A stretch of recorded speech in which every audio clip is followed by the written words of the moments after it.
O Kage é o cara mais casca grossa da vila. E ao longo da história de Naruto, a gente viu muito ninja, muito poderoso, conseguindo o título de Kage. Mas entre essa galera, quem são os mais poderosos? Quem é mais forte que quem? E olha, eu já te adianto, o Naruto não tá nem no top 3.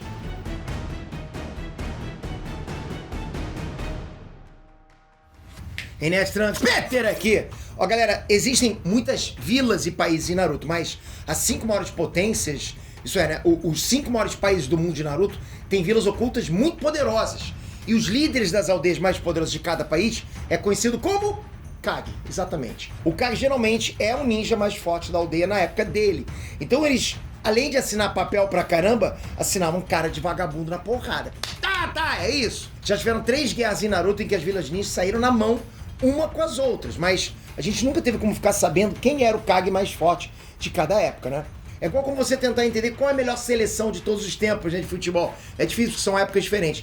E é isso que a gente vai descobrir nesse vídeo. Não a seleção, mas o Kage, né? Vamos ranquear os Kages do mais fraco pro mais forte. Então já deixa teu like aí, escreve aqui nos comentários o ranking aí que você acha. Quem que você acha que é o Kage mais poderoso? Manda ver na tua opinião, vamos lá. Bom, ao todo a gente teve 27 Kages oficiais na obra. 7 Hokages, 6 Mizukages, 5 Kazekages, 5 Raikages e 4 Tsukikages. Eu vou considerar só os feitos aqui, ok? Nada além de citações sem comprovação, não vou fazer isso não. Lembrando que para ser mais poderoso, você não precisa ser mais forte do que o cara que tá na frente de você no ranking, não é isso? Você tem que ter a capacidade de vencer mais oponentes do que ele.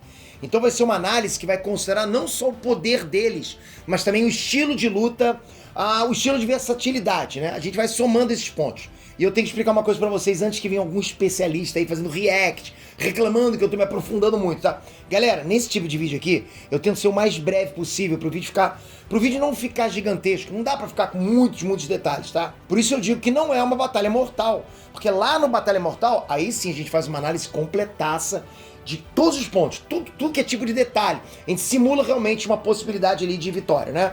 Como aqui um top 27, é muito difícil entrar em muitos detalhes pra essa galera toda. Lógico que eu vou apresentar meus argumentos, mas eu vou tentar ir direto ao ponto. Beleza? De boa aí, reactors, né? Então bora lá, agora sim. Do 27º ao 21º lugar. Primeiro Mizukage, terceiro Mizukage, primeiro Kazekage, segundo Kazekage, primeiro Raikage, segundo Raikage e primeiro Tsukikage. A gente nunca viu absolutamente nada dessa galera. Eles no máximo apareceram em flashbacks, né? Como a gente não tem nenhuma noção dos poderes, a gente não tem como classificar eles no ranking. Mas agora começa a lista de verdade. Em 20º lugar, o sexto Mizukage, Chojuro. E a gente já abre a lista com o Mizukage atual. Esse ranking, no geral, galera, foi uma coisa muito, mas muito difícil de fechar. Mas a única posição que eu tinha certeza era essa aqui. O último lugar pro Chojuro. Os poucos momentos de destaque dele no anime de Boruto não deixam ele muito acima do nível de um Jonin médio.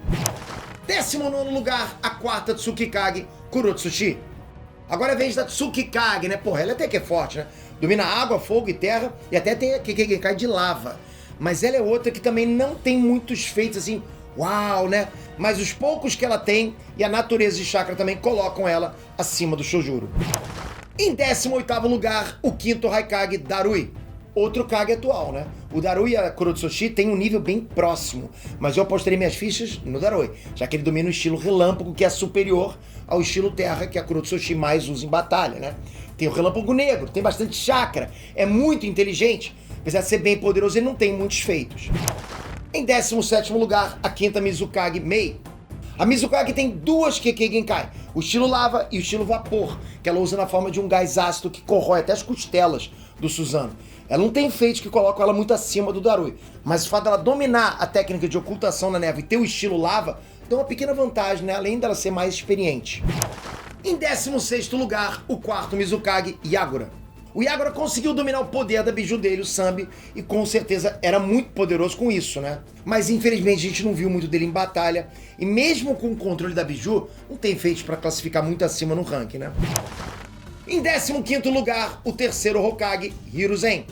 O Hiruzen, galera, tem um monte de citação que colocariam ele, tipo, bem mais pra cima no ranking, mas infelizmente não tem nenhum feito dele na hora de provar isso, ok? Ele foi muito afetado pela idade, assim, não aguentava aquelas lutas muito prolongadas, né? E nem usar muito chakra.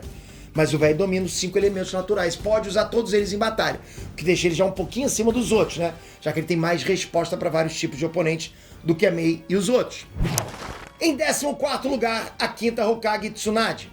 A Tsunade consegue lutar sem precisar parar para se defender, né? Já que ela conta com a regeneração da liberação do Byakugo. Ela pode ir pra frente dos ataques de toda essa galera, que nem ela fez com os ataques do fogo do Madara, e ir se regenerando de boa. Agora, qualquer um desses que leva um soco da Tsunade é hit kill. Principalmente o velho do Hiruzen, né? Em 13º lugar, o sexto Hokage, Kakashi. O Kakashi pode ser mais fraco que a Tsunade e ter um menor poder de fogo que o Hiruzen. Mas é como eu disse, galera, não é só ser o mais poderoso, é conseguir derrotar mais oponentes com estilo de luta. O Kakashi é muito estrategista. Ele tem um estilo de luta muito analítico, ele consegue trollar até o pé, hein?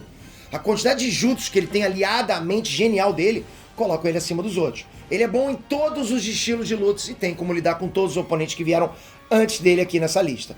Poderia passar um sufoco, né? Mas tem boas chances contra a maioria. Em 12º lugar, o quarto Kazekage, Rasa.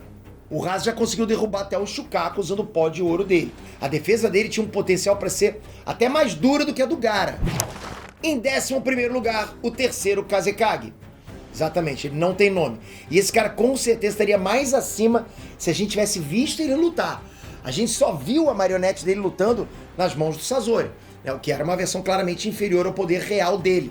Eu até pensei, pô, mas a Sakura conseguiu lidar com a marionete do terceiro, né? Por que a Tsunade ficaria abaixo dele? Mas é de novo a velha questão de que, com os ataques de areia de ferro, ele consegue lidar com muito mais gente do que a Tsunade. E tem muito mais chance de vitória em potencial. Em 10º lugar, o terceiro Tsukikage, Onoki. Outro cara bem prejudicado pela idade é Onoki. O estilo poeira dele simplesmente desintegra qualquer um e qualquer coisa dos outros do ranking. E ele só não sobe mais porque a idade complica, né? E ele fica sentindo fortes dores nas costas, né? Ai, minha fadiga. Em 9º lugar, o segundo Hokage, Tobirama. Eu sei que você provavelmente estranhou o Tobirama fora de um top 5, mas na minha opinião, ele não tem muitos feitos que vão de acordo com a fama braba dele, ok? Mas graças ao Hirashin, ele conseguiria assim dar muito trabalho e até ferrar o estilo poeira do Onoki. Ele teria uma dificuldade maior contra o terceiro Kazekage, já que ataques com armas de metal não funcionam nele. Mas graças ao estilo de luta e a mente brilhante dele, o Tobirama leva vantagem. Em 8º lugar, o quarto Raikage, Ai. Galera, os dois principais pontos para o Ai ficar na frente do Tobirama, Onoki e o terceiro Kazekage são a velocidade e a resistência. A velocidade ia ferrar bastante, principalmente o Onoki e o Kazekage, né? Já que o velho dificilmente conseguiria pegar ele para aplicar um Jinton e o Kazekage dificilmente ia pegar ele com areia de ferro, né? Já que a Sakura conseguiu até desviar dos ataques. A resistência ia ferrar principalmente o Tobirama, que não tem feito para ferir um cara que levou um Chidori do Sasuke no peito, pô, e só ficou com um machucadinho tranquilo. Em 7º lugar, o segundo Mizukage, Gengetsu. Esse cara apareceu um pouco, mas ficou na cara que é um dos mais poderosos. Principalmente graças ao Gengetsu, né, que poderia ferrar uma boa galera dessa lista aí, como o Ai e as explosões do Joki Boy. Em 6º lugar, o segundo Tsukikage, Mu. O Mu tem praticamente as mesmas habilidades que o Onoki, né? Com a diferença que ele ainda pode ficar completamente invisível e pode dividir o corpo dele à consciência. Ele também é mais ágil que o Onoki, principalmente por causa do sensoriamento dele. Então ele consegue desviar até de ataques do ponto cego dele. Ele e o Gengetsu morreram se enfrentando. Então é justo ficar numa posição tipo bem próxima, né? Mas o Mu deve levar uma vantagem por dominar o estilo poeira. Em 5º lugar, o terceiro Raikage, Ai. O cara saiu no soco com uma biju e empatou com ela. A única coisa que foi capaz de ferir esse maluco foi ele mesmo.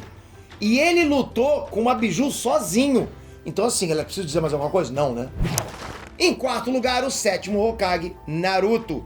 Mesmo sem Kurama, o Naruto se consagra no meu top 4 de Kages mais poderosos. Mas, pra ser sincero, tem muita gente nessa lista que daria muita dificuldade pro Naruto, inclusive o terceiro Hokage. Mas o uso de clones, né, até a quantidade de Rasengan que o Naruto tem ali, meio que garante um equilíbrio. E ele também é muito inteligente em batalha, então não dá pra desmerecer ele. 3º lugar, o quinto Kazekage, Gaara. Calma, galera! O Gaara tá aqui mais pelo estilo de luta dele do que por poder. O Gaara é o ninja que tá no topo quando o assunto é lidar com diferentes tipos de oponentes. Como ele voa e pode fazer tsunamis e poços de areias movediça, ele tem condições de lidar com o terceiro e quarto Raikage. Como ele tem um sensor físico de areia, ele consegue sentir o Mu mesmo invisível e ainda ia conseguir saber a posição do Gengetsu, mesmo em Genjutsu. Ele já defendeu ataques de pó de ouro do pai dele, e olha que o ouro é mais pesado que ferro. Então ele aguentaria a areia de ferro também. Enfim, galera, o Gaara tem mais condição de ter uma luta equilibrada com a maioria dessa lista aqui do que o Naruto, né, por exemplo. Que é ter um sufoco maior lidando com eles. Em segundo lugar, o quarto Hokage, Minato. Minato é um cara que, graças à mente genial dele, garante que ele consiga enfrentar tudo que é tipo de inimigo. Coloca isso em conjunto com o Hiraishin, que é melhor que o do Tobirama, inclusive. E aí você tem uma máquina de dar problemas para todos dessa lista. E agora, em primeiríssimo lugar, o primeiro Hokage, Hashirama. Vocês querem que eu explique? Pô, na boa. Sabe as 9 bijus? As criaturas mais poderosas do mundo ninja? Então, Hashirama capturou 8 delas. Não foi tudo junto, mas ele conseguiu pegar todas elas. E isso por si só, porra, é um feito incrível. Quando o assunto é lidar com mais oponentes e ser mais poderoso que todos, o Hashirama é o cara. Galera, presta atenção, essa lista aqui foi muito difícil de fazer. Até porque a gente comparou aqui 20 ninjas com estilo de lutas muito diferentes, né? Eu fiquei mudando muita gente de posição aqui enquanto eu tava montando esse ranking aqui. Mas lembrando que isso aqui é a minha opinião, embasada na obra, mas minha opinião. E como eu disse, não tinha como ficar dando muito detalhe, porque senão o vídeo ia ficar muito gigantesco. Não tem como ficar detalhando todos. Mas se vocês quiserem, eu posso fazer outros vídeos explicando mais sobre essas posições que eu coloquei. Talvez um especial, um para cada Hokage. Eu preciso muito desse feedback. Mas você concordou com essa lista? Você discordou? O que você mudaria nessa lista aqui? A lista que você fez no começo, tá batendo com a minha? Comentem. Agora, para finalizar, toca aqui, se inscreve no canal. Você que não tá inscrito, tem que estar inscrito, senão você perde todas as notícias que estão acontecendo no mundo nerdístico. Mas, se você tá inscrito ou se inscrevendo agora, tem que ativar a notificação. A notificação vai garantir que você receba as notícias, né? Você não é obrigado a ver os vídeos, né? E é de graça ativar a notificação. Mas com isso, você vai realmente entender tudo que tá acontecendo. Obrigado por isso, até o próximo vídeo. Valeu! Fui!